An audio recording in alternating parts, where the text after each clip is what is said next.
હાલો જય શ્રી કૃષ્ણ। આજે આપણે મેક્સિકમ બનાવવાનો છે।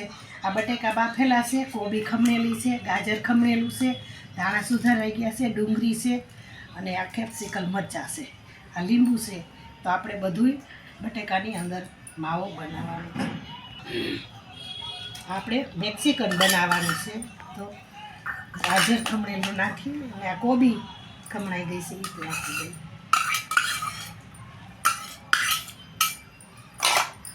કેપ્સિકમ મરચાં છે,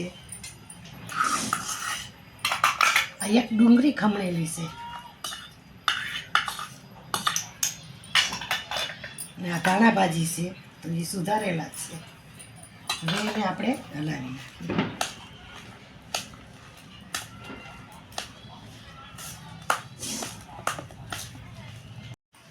હવે આપણે આ અમારા ઘરની લીંબોળીના લીંબુ છે, ધાબે વાવી છે, જો એનો રસ જુઓ।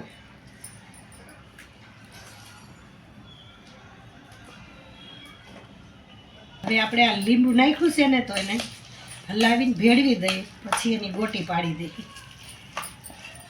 મીઠું કરી દેવાનું છે,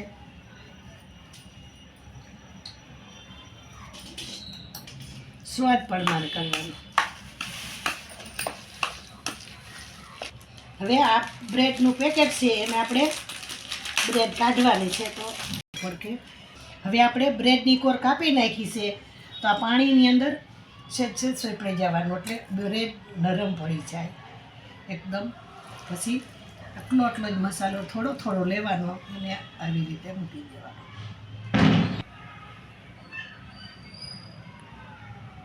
હવે આપણે આ ગોટી બની ગઈ છે, તો બીજી બનાવી ભીનો હાથ કરી। હવે આપણે બ્રેડ વડા બનાવી લીધા છે, આપણે ગેસે તેલ મૂકી દઈએ। તેલ મુકાઈ ગયું છે, લેવાનો છે।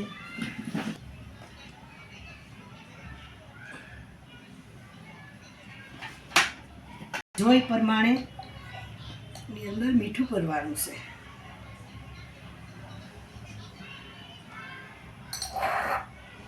એની અંદર આપણે જલ કરી દઈએ।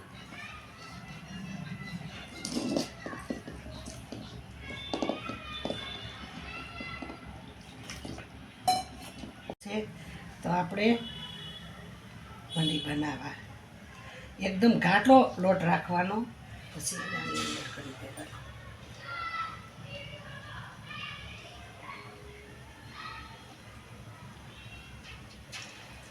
મેક્સિકન તરાઈ ગયા છે, તો આપણે એને બહાર કાઢી લઈએ ને ગેસ ધીમો કરી નાખવાનો।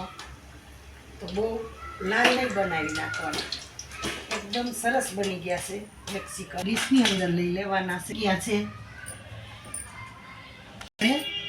મેક્સિકન તૈયાર કરવાનું છે, તો પહેલાં આપણે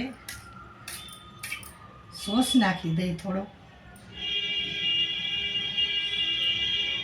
એની અંદર આપણે મરચાંની ધાણાની લીલી ચટણી બનાવી છે, તો આની તીખાશ માટે ચટણી કરી દેવાની।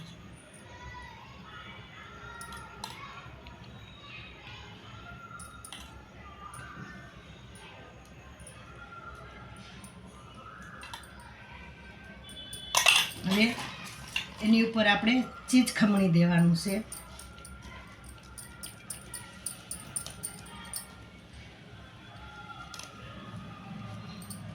મેક્સિકમ તૈયાર છે। જો તમને ગમે તો લાઈક કરો, શેર કરો અને સબસ્ક્રાઈબ કરો। લાલ બટન દબાવવાનું ભૂલશો નહીં। જય શ્રી કૃષ્ણ।